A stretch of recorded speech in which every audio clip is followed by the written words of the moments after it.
নিজের জন্য আমি গ্রহণ করলাম কিনা, আমার জন্য আমি কি গ্রহণ করলাম। ইয়া আইয়ুহাল্লাযীনা আমানু আলাইকুম আনফুসাকুম, কোরআনুল কারীমের স্পষ্ট আয়াত। আল্লাহ তাআলা বলেন, হে ঈমানদারগণ, তোমরা সকলেই প্রত্যেকেই নিজেকে আঁকড়িয়ে ধরো। আলজিমু, মজবুতভাবে নিজেকে আঁকড়িয়ে ধরো, অর্থাৎ নিজেকে গঠন করো, নিজেকে সাজিয়ে তোলো, নিজেকে গড়ে তোলো। এটা আল্লাহ তাআলার হুকুম। লা ইয়াদুররুকুম মান দাল্লা ইযা ইহতাদাইতুম, তোমরা যদি নিজেকে হেদায়েতের উপরে তুলতে পারো, এবার গোটা পৃথিবীর কেউ আর তোমাকে পথভ্রষ্ট গোমরাহ করতে পারবে না। তাইলে নিজের গঠন, নিজেকে গড়ে তোলা, নিজের জিন্দিগি সাজিয়ে তোলা, এটা আল্লাহ তাআলার হুকুম। আল্লাহ তাআলার হুকুম। কি বিষয়ে গঠন করবে নিজেকে? 5টা বিষয়।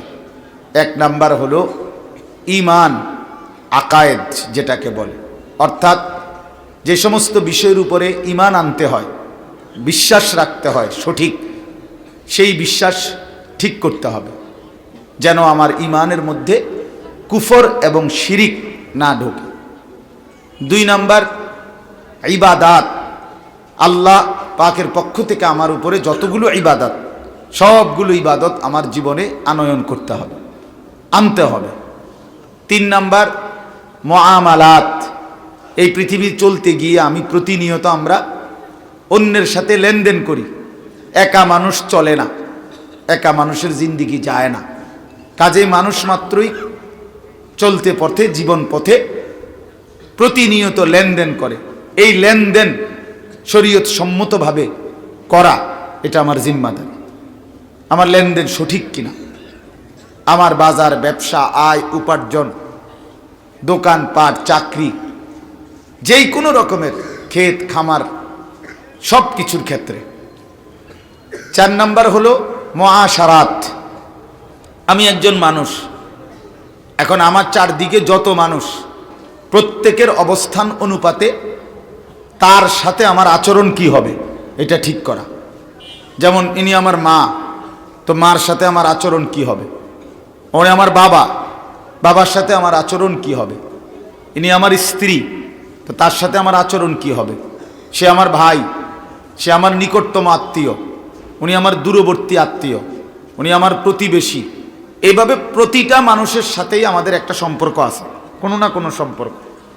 এই আচরণ, এই ক্ষেত্রে প্রত্যেকের সাথে আমার আচরণ কি হবে শরীয়ত সম্মতভাবে এটা শেখা, জানা, এটা মুআশারাত।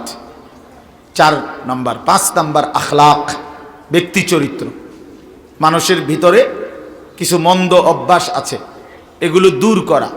কিছু উত্তম অভ্যাস আছে, এগুলো নিজের অন্তরের মধ্যে, জিন্দিগির মধ্যে আনয়ন করা। যেমন কৃপণতা, এটা একটা দোষ, ত্রুটি, তো এটা দূর করা। দানশীলতা, এটা একটা উত্তম গুণ, এটা নিজের মধ্যে আনা। অপরের প্রতি হিংসা, এটা একটা মন্দ গুণ, এটা দূর করা। অপরের প্রতি কল্যাণকামিতা, এটা নিজের মধ্যে আনয়ন করা। এই আখলাক। এ তাহলে কয়টা হইল? 5টা। বলেন কয়টা? 5। আকায়েদ, ইবাদাত, মুআমালাত, মুআশারাত, আখলাক।